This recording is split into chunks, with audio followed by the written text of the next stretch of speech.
Olá, meus irmãos. Estamos de volta por aqui. Deixa eu ver quem vai permanecer. Deixa eu ver quem vai continuar, vai perseverar até o fim. Vamos lá, estou aguardando.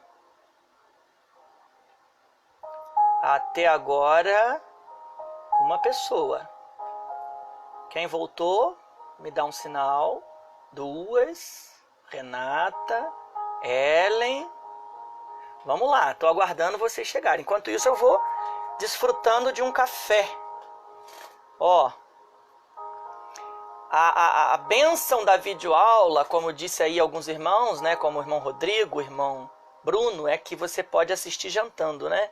A bênção do professor é ter o café da Renata. Vocês não têm o lanche da Renata como toda sexta presente, mas eu tenho o café preparado pela Renata. Estou aqui desfrutando, ó, de um cafezinho maravilhoso. Muito bom o café. Algumas pessoas estão chegando. Algumas pessoas estão entrando já. Vão dando sinal aí. Já estamos aqui de volta para a nossa segunda aula. Uma pureza.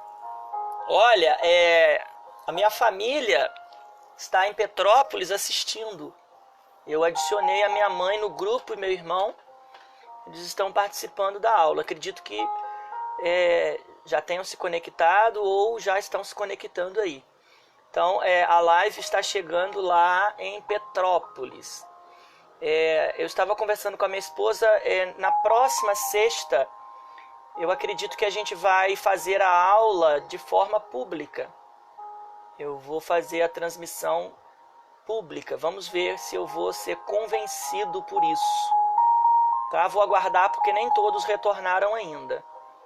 Tá? Tiago, Marcos Paulo. Vamos aguardar aí. Marcos está no Wi-Fi. Isso aí, Marcos.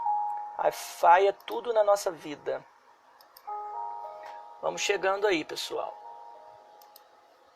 Vamos falar sobre os manuscritos do Novo Testamento. André Luiz está dizendo: bênção assistir a aula em família. Olha, irmãos, eu estou maravilhado porque, olha, eu estou famoso, viu, gente? Eu estou passando na televisão. Olha, o Mário mandou uma imagem aí, ó, estou na Smart. Que bacana. A irmã Ellen disse para Renata: nós vamos pôr na Smart TV. Eu tô ficando alto nível, ó. É nível mais de presença, não. É famosíssimo, né? Passar na Smart TV é algo... Não é para qualquer um, não, hein? Não é para qualquer professor de teologia, não, gente. Deixa eu tomar mais um café aqui. E vamos começar a nossa aula, tá? Já vejo bastante gente aqui, 14 pessoas. Vamos lá. Vamos dar início à nossa segunda parte de aula. E eu vou, então, comentar sobre os manuscritos do Novo Testamento, tá? Falamos até agora sobre os manuscritos do Antigo Testamento e agora vamos falar sobre os manuscritos do Novo Testamento. Mário, obrigado por me tornar famoso. Irmã Ellen, obrigado por permitir eu passar na Smart TV. Obrigado à família, né? Eu quero dar aqui boas-vindas. O irmão André disse que é bom assistir a aula, né? Participar da aula em família. Eu quero dar boas-vindas à família do André, né? Se porventura alguém aí está me recebendo na sala da sua casa, né? Que bom poder estar aí com você, participar desse momento tão íntimo, né? Momento de confidências entre a família. Que bacana, que legal. Muito obrigado por permitir que eu entre no seu lar, que eu chegue por aí, tá? Vamos lá então, minha gente, página de número 161, tá? Página de número 161, os manuscritos do Novo Testamento.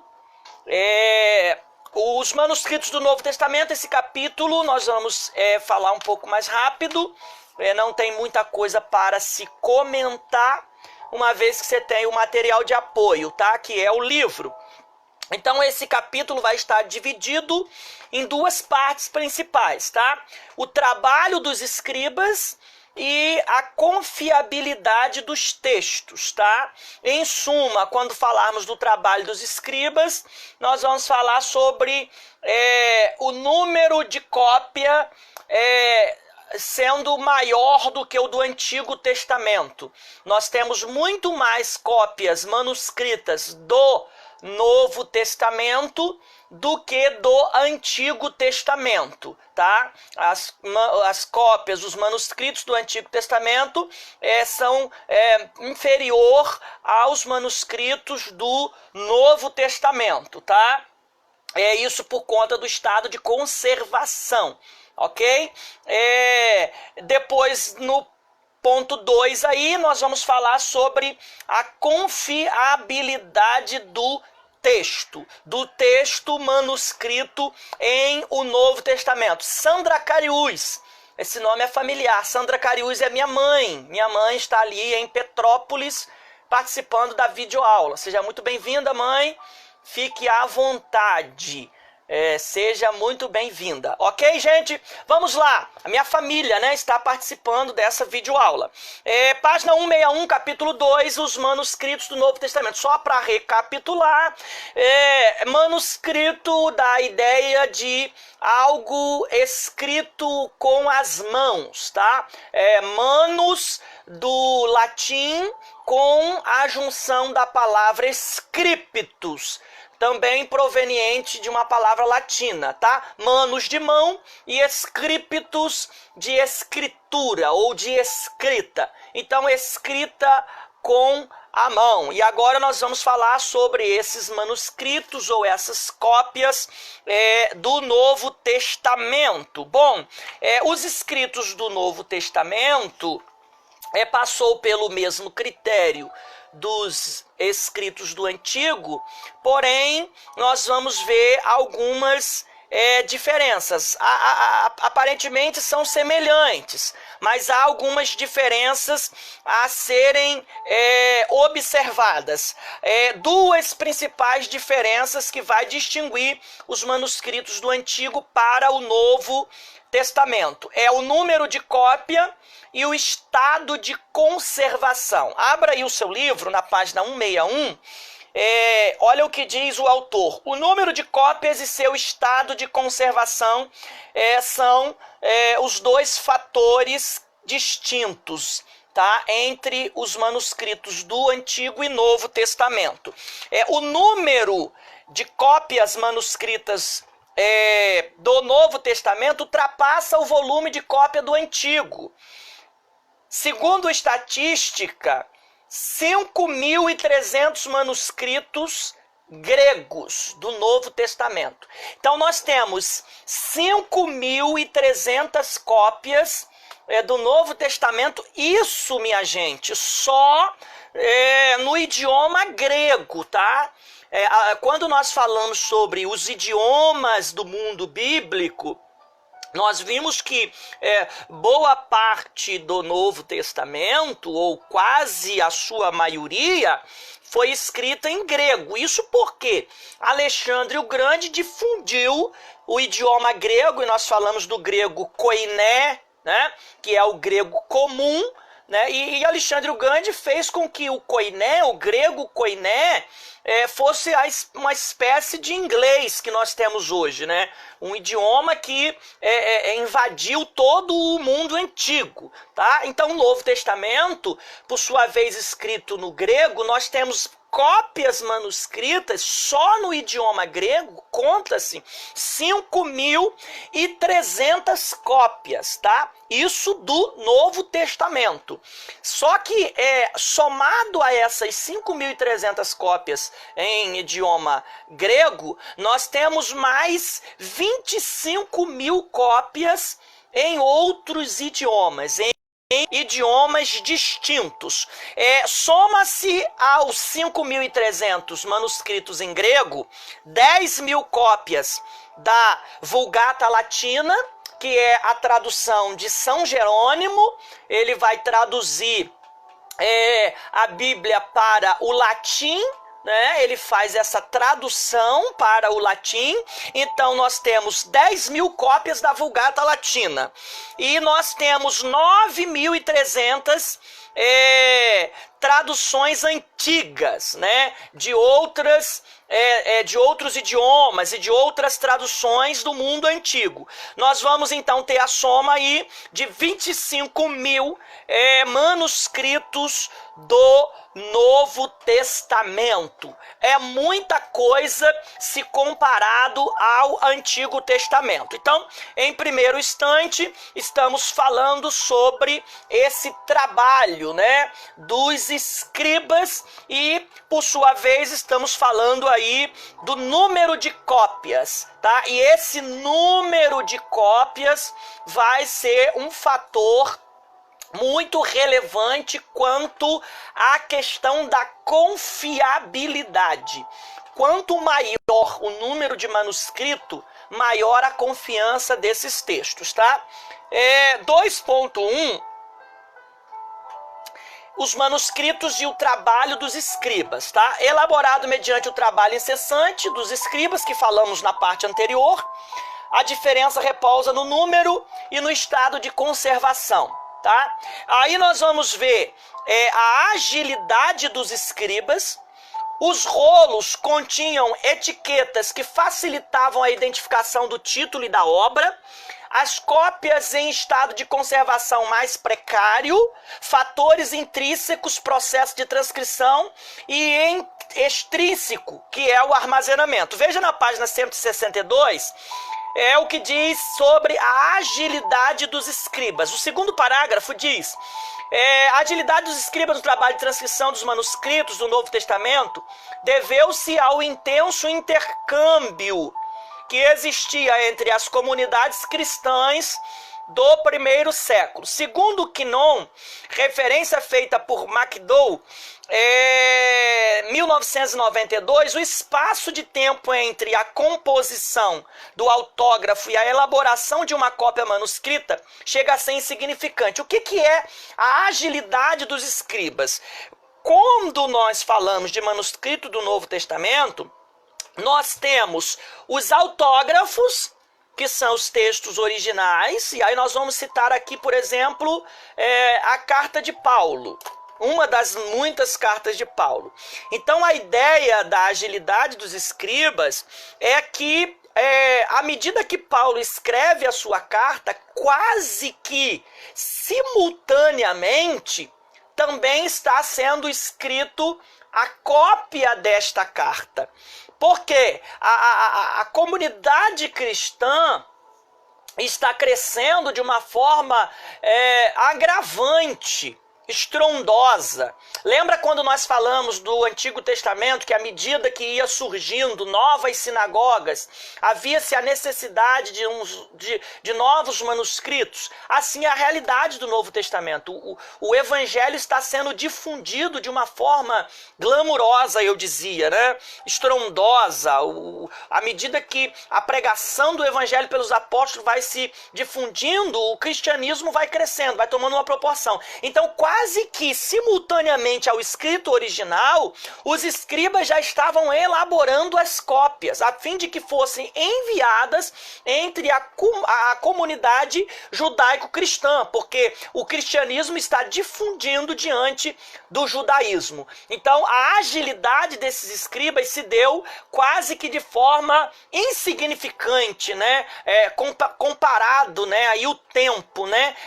Quase que tempo nenhum. Praticamente junto do escrito do autor, né, o autógrafo já está sendo manuscrito, né, essas cópias. Os rolos tinham algumas etiquetas que facilitava a identificação. Veja isso na página 162, o segundo parágrafo.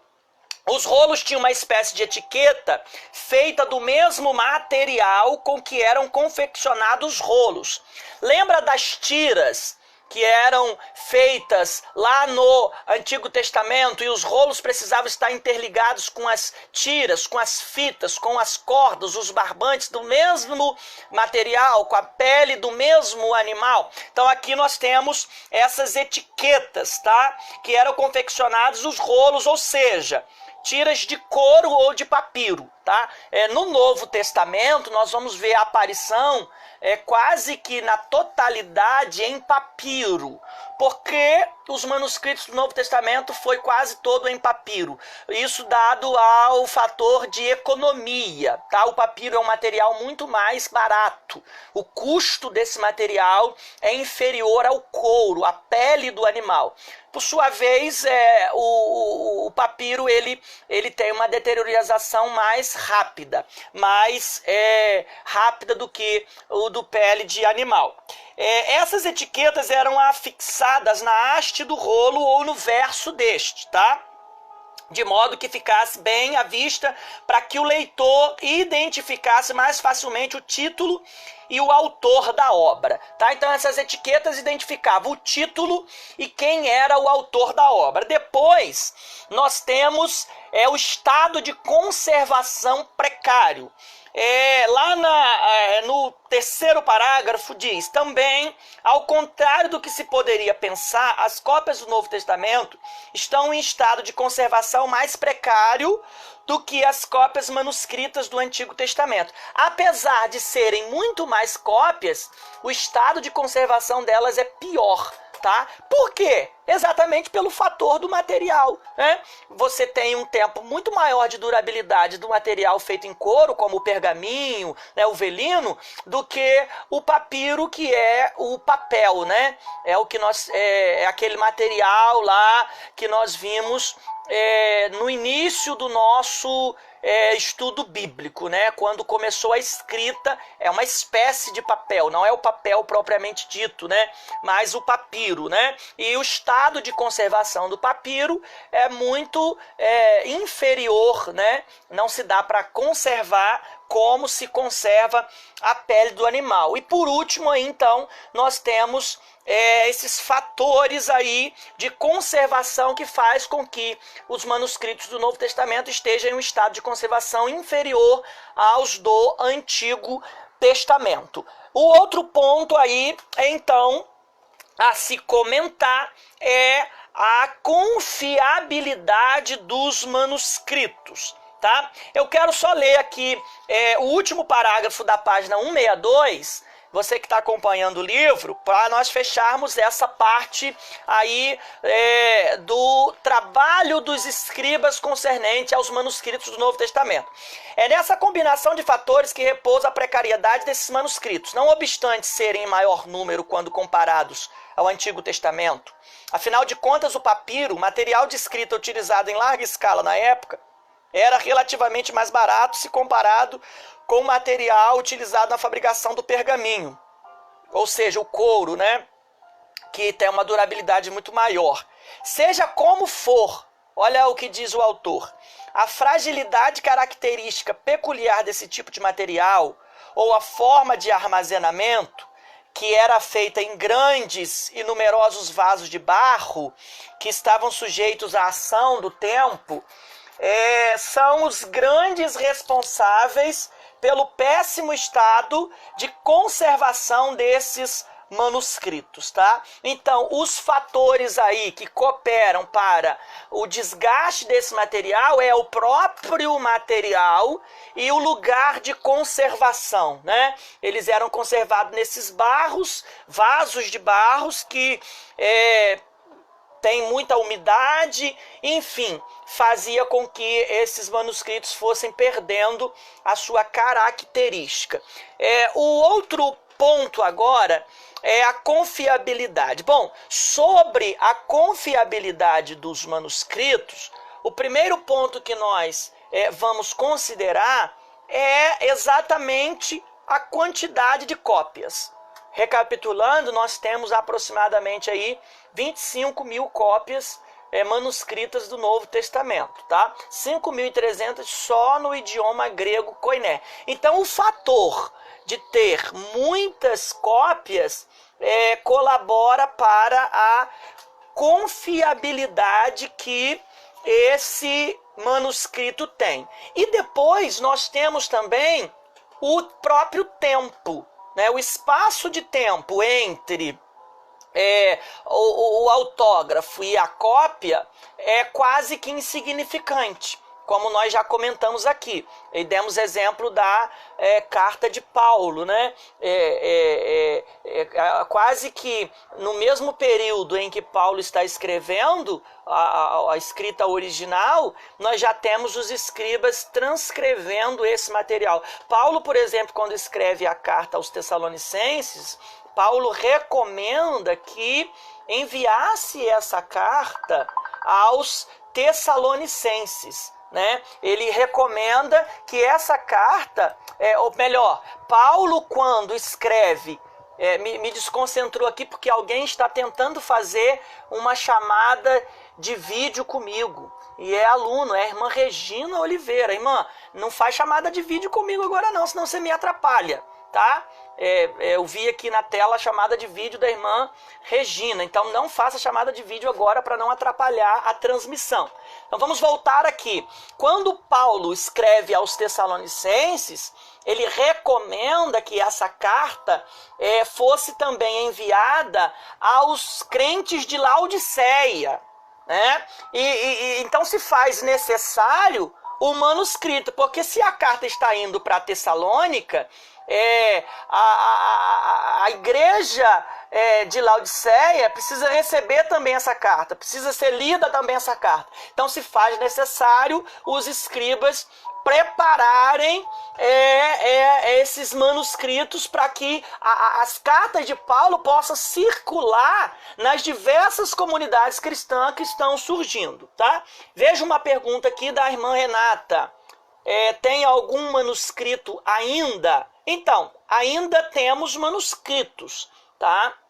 A arqueologia vai nos ajudar quanto a isso. Nós temos, por exemplo, os manuscritos de Qumran ou do Mar Morto, tá? Esse acervo de material está em Israel, no museu lá da Bíblia em Israel, tá? Nós temos os manuscritos do Novo Testamento e alguns manuscritos do Antigo Testamento. Nós não temos, irmã Renata, os autógrafos, tá? Que são os textos originais, tá? Nós temos as cópias, que nós chamamos de cópias originais, uma vez que a Bíblia foi preservada, dentro do que nós vimos como regra da transliteração, né? Esses escribas foram fiéis ao texto autêntico. É claro que um foi escrevendo a partir do escrito mais antigo. E aí, quando nós falamos lá do Antigo Testamento, nós falamos sobre a questão da autoridade profética, né? E nós falamos da sucessão profética. Então, um profeta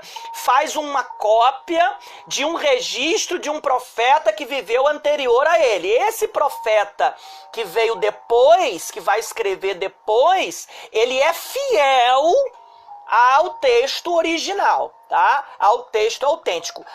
Existiram algumas cópias, alguns manuscritos que fugiram, né? E aí no período da canonização eles não foram aceitos, porque existiram comentários, acréscimos, mas dentro do cânon sagrado só foi introduzidos os manuscritos ou os livros que foram observados a partir dos manuscritos de forma autêntica. Então, existem sim os manuscritos e principalmente os manuscritos do Novo Testamento, apesar de estarem num estado de decadência maior do que o próprio manuscrito aí do Antigo Testamento. Então, a confiabilidade dessas cópias do Novo Testamento se dá pelo número e pelo tempo, né? Pelo período de tempo. Quando nós falamos lá do Antigo Testamento, nós falamos, por exemplo, do livro de Isaías, que tem a data de 100 anos antes de Cristo,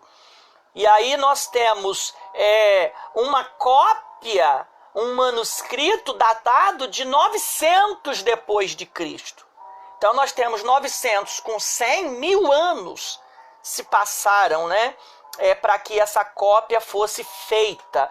Já no Novo Testamento nós não temos o fator do tempo, porque quase que simultaneamente eles foram sendo copiados, tá? A necessidade de cópias se deu de uma forma urgente. Isso, gente, inclusive por conta da perseguição.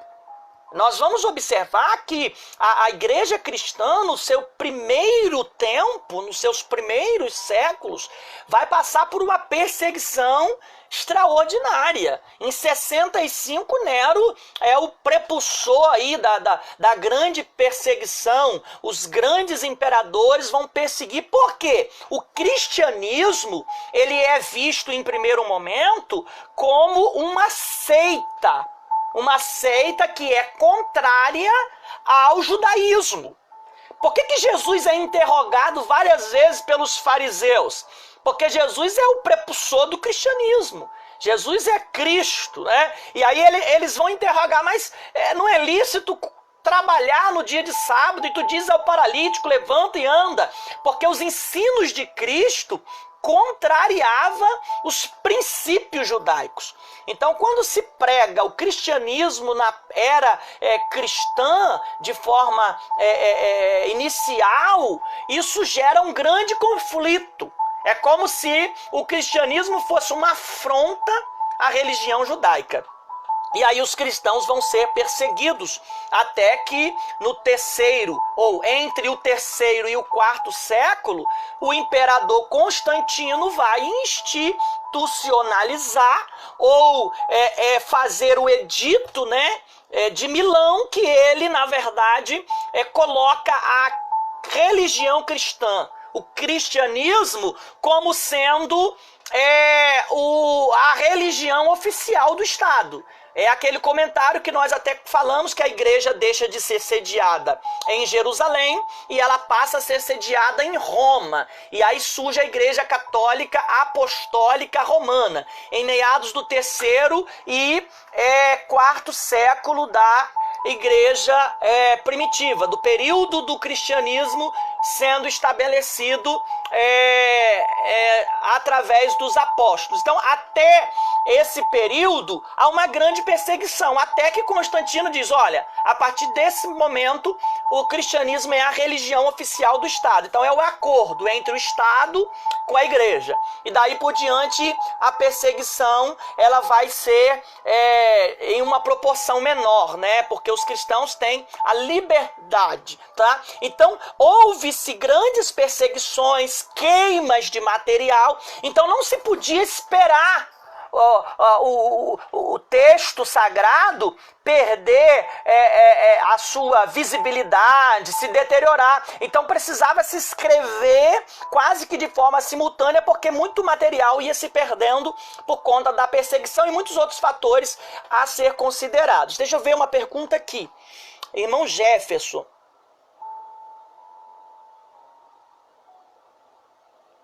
Olha, a pergunta do irmão Jefferson, então os manuscritos serão eternos se ficarem fazendo cópias. Irmão Jefferson, o que nós temos hoje nas nossas mãos são manuscritos. Não são manuscritos porque não foram escritos por mãos, tá? O termo manuscrito dá a ideia de homens que compilavam esses textos com as mãos, tá? Depois de o surgimento do papel, nós falamos isso, né? Na China, a China quem descobre a impressão, né, no papel, descobre o papel e a escrita no papel, e isso vai ser difundido no Oriente, e aí chega até a Europa, e depois então nós temos isso difundido pelo mundo.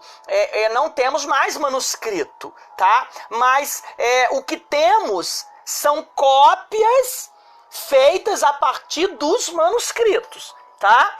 Nós não podemos dizer que a Bíblia que temos é um manuscrito, porque ela foi impressa. né? Nós tivemos aí, depois dos manuscritos, eu falei isso lá no início da nossa aula, na parte 1, né? A datilografia, que são textos datilografados, redigidos a partir de máquina de escrever, né? Eu cheguei a ver máquina de escrever, né? Na época que eu estudava, ainda na escola tinha as máquinas de escrever, né? Você ficava ali batendo. Então, não são mais manuscritos, porque são escritos a partir de máquinas, né? Para você ter uma ideia, Jefferson, a ideia de manuscrito é a ideia do que nós hoje chamamos de xerox, tá? Por exemplo, você me passa um arquivo, né? E eu vou numa máquina Xerox e eu mando fazer uma Xerox daquele material. É uma cópia daquilo que você me entregou. Então nós temos hoje a Bíblia Sagrada em diversas traduções, em diversas linguagens, né? Nós vamos ver na próxima aula as traduções da Bíblia. Essas traduções nada mais é do que cópias dos manuscritos. Tá? Os manuscritos não serão eternos, né? Porque nós não faremos ou não fazemos mais as cópias a partir das mãos, tá? E também não serão eternos porque são materiais que diz respeito a esse tempo, tá? Na eternidade, nós não precisaremos de Bíblia. Não precisaremos de cópia de Bíblia, né? O salmista diz, a tua palavra escondi no meu coração para eu não pecar contra ti. Na eternidade, Jefferson, nós seremos transformados, receberemos um corpo glorificado e lá nós viveremos e veremos face a face o Verbo. Lembra quando João disse, no princípio era o Verbo, e o Verbo era Deus, e o Verbo estava com Deus? Nós viveremos a plenitude do Verbo, a palavra, né? Viveremos a plenitude do próprio Deus. Então, não são eternos, porque são materiais que facilmente vão ser destruídos, né? Mas a palavra de Deus é eterna. Né? A palavra de Deus, eu digo que a palavra é eterna, porque ela mesma diz, passa o céu e a terra, mas a palavra de Deus permanecerá para sempre. Mas eu não sei se fui muito claro ou se compreendi, mas hoje nós temos o que eu diria de cópias dos manuscritos. E à medida que a Bíblia vai sendo redigida, que traduções vão sendo feitas, são cópias desses que são os manuscritos que nós temos, tá? Sobre a confiabilidade dos manuscritos do Novo Testamento, os rabinos escribas desse período vão seguir as especificações do Talmud, a risca, tá? Veja aí na página 163 o terceiro parágrafo. Pois a partir do momento que uma cópia manuscrita tornava-se ilegível, esse material era rapidamente tirado de circulação. Por quê que um manuscrito, quando se tornava ilegível, ele era tirado de circulação? Exatamente para que os rabinos, os escribas rabinos, pudessem escrevê-lo sem erros. Tá? Porque quando ele se torna ilegível, possíveis erros de escrita podem surgir. Então ele era tirado de circulação. No caso dos manuscritos em hebraico, que são os manuscritos do Antigo Testamento, as cópias que ficavam ilegíveis, defeituosas, eram depositadas num armário de madeira que era posto dentro das sinagogas. Então criaram um armário de madeira dentro das sinagogas e essas cópias, isso do Antigo Testamento, que ficavam ilegíveis, elas eram postas dentro desse armário de madeira. Especialmente, esse armário foi confeccionado para essa função. Segundo estudiosos, segundo o autor do nosso livro, o material depositado nesse armário, ao longo de um determinado tempo, era removido e enterrado. E aí é o que a arqueologia encontrou e chama de cemitério de manuscritos antigos, né? Esse material era depositado numa região onde era sepultado esses manuscritos que não se podiam mais utilizar, dado a sua ilegibilidade. Tá? O grau de confiabilidade dos manuscritos do Novo Testamento pode ser também aferido mediante aos diversos manuscritos gregos existentes na época. Neste caso específico, nós falamos aqui dos 5.000 ou quase 6.000 manuscritos na língua grega. Para efeito exemplificativo, antigo professor de língua de literatura do Novo Testamento, Motzer, ele diz que os manuscritos do Novo Testamento são mais famosos do que grandes obras gregas, como a famosa Ilíade, que foi escrita por Homero. Isso só a título de informação, você pode pesquisar sobre Ilíade, escrito por Homero, que é uma obra muito comum entre a cultura grega. E esse estudioso da Bíblia, ele diz que o Novo Testamento chega a ser muito mais comum entre os gregos do que a própria Ilíade, escrita por Homero. Sobre a questão dos manuscritos do Novo Testamento, nós temos aí alguns manuscritos, tá? Nós temos aí um quadrinho na página 164, depois você pode dar uma olhada.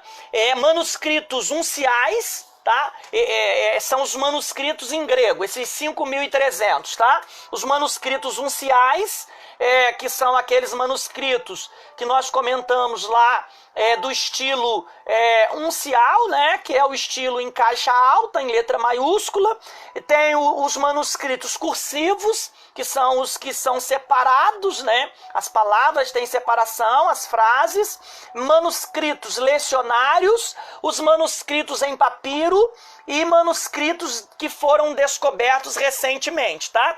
Aí, para você ter uma ideia, o número maior de manuscrito grego são os cursivos, 2.764 manuscritos, seguido aí dos manuscritos lecionários, que são textos que foram selecionados única e exclusivamente para a leitura didática, 2.143, e depois nós temos aí os unciais, dando o número de 267, e os demais aí compondo a cadeia dos 5.300 escritos ou manuscritos em grego. Finalizando, nós temos aí na página 165 o que o autor vai chamar de versão, né? E é o que nós vamos estudar mais profundamente na próxima aula.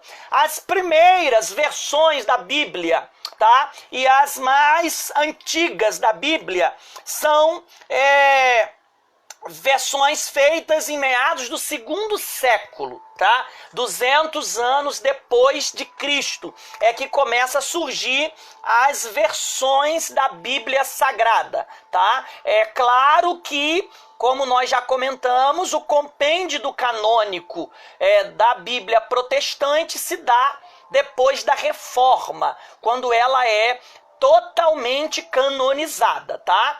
Agora, veja aí na página 165, o que diz o autor. As primeiras versões foram feitas em meados do 2º século e nasceram como resultado do trabalho de uma igreja integralmente genuína. Por quê? Porque a ordem de Cristo, dentro do que diz respeito à globalização, tá? É para que os apóstolos preguem o evangelho onde? Eles precisam se concentrar em Jerusalém, né? Depois Judeia, Samaria e até aos confins da terra, tá? Isso é globalização, né? Eles precisam sair, eles precisam globalizar o evangelho, comunicar o evangelho. Então a igreja precisa ser missionária. Dado a esta ordem de Cristo, da comunicação evangelística, foi necessário o surgimento de versões, né, de traduções da Bíblia Sagrada. Há uma pergunta chegando aqui. Vamos lá, irmã Maria Helena. Por qual motivo se fazia enterros destes manuscritos e não a destruição total? Irmã Maria Helena, porque esses textos são textos considerados sagrados.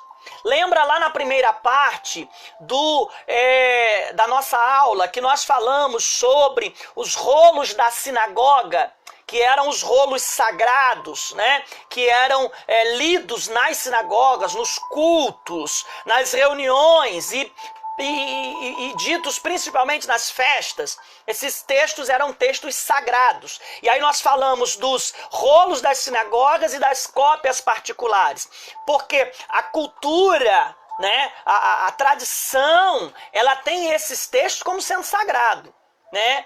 É diferente de nós hoje, né, da nossa atualidade, a teologia pós-moderna, que faz com que a Bíblia não tenha esse valor tão sagrado. Deixa eu falar uma coisa para vocês, a Bíblia é sagrada, irmãos. A Bíblia é a palavra de Deus. Eu falei isso na nossa aula magna, que a Bíblia, ela contém sim a palavra de Deus, tá? Mas ela é a palavra de Deus. Ela não é a palavra de Deus na sua totalidade, porque a palavra de Deus não comporta em um livro, mas ela é a palavra de Deus no sentido de que o que está contido ali vem direto de Deus para o homem.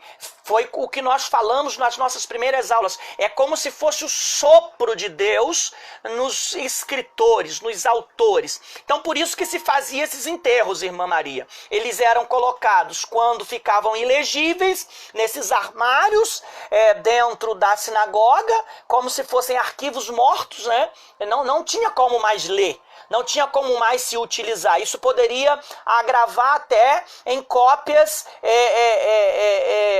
cópias não valiosas, né? Cópias erradas. Então se tirava de circulação para um motivo de precaução e em dado momento se enterrava para que ele pudesse deteriorar de acordo com o tempo e então pudesse ser totalmente destruído. O tempo é quem destruía esse material, ok? Vamos então seguindo aqui, voltando, nós temos as versões antigas, tá? Que foram surgindo pela necessidade da igreja missionária, que tinha o objetivo a propagação da fé, tá? A propagação da fé cristã aos povos de língua sírica, né, ou siríaca, o pessoal da região da Síria, os latinos, né, quando já surgem aí os latinos e a língua cópita, tá? A língua cópita ou o idioma cópita é o idioma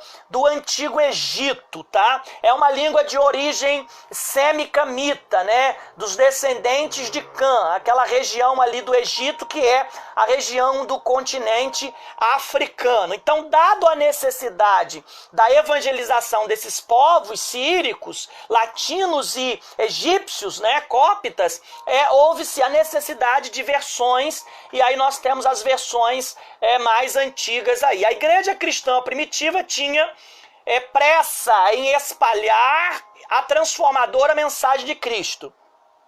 Nesse sentido, essas versões ou traduções, né? Aí nós já estamos falando de traduções. São escribas, né, que pegaram os manuscritos e traduziram para diferentes línguas. Lembra que Esdras, ele vai fazer o manuscrito do hebraico para o aramaico, porque o aramaico estava sendo difundido pós o cativeiro, eles não falavam mais o hebraico, na sua maioria falavam o aramaico. Então aqui nós temos homens que vão fazer essas traduções em principalmente 3 idiomas, a saber, a língua siríaca, a latina e a cópita.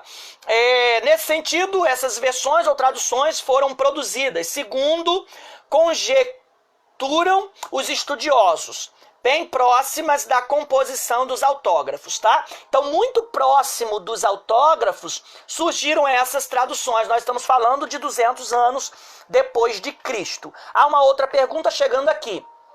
Um cuidado e um amor pelas escrituras. Quanto ensinamento? Na verdade, não é uma pergunta da irmã Renata, né? É um comentário válido, né? Um cuidado e um amor pelas escrituras. Quanto ensinamento? Olha, gente, olha esse comentário, né? Esses homens antigos nos ensinam. A nossa Bíblia não foi feita para ficar cheia de poeira. A Bíblia é plena. A Bíblia é atual. Deus preservou a Bíblia até que nós pudéssemos tê-la. Nós vamos ver sobre as versões, quando é que a Bíblia foi traduzida para o português. Muitas foram as traduções da Bíblia, muitos foram os tradutores até que chegasse na língua portuguesa. João Ferreira de Almeida, eu acredito que muitos muitos dos nossos colegas aqui participando da aula, já ouviu falar na tradução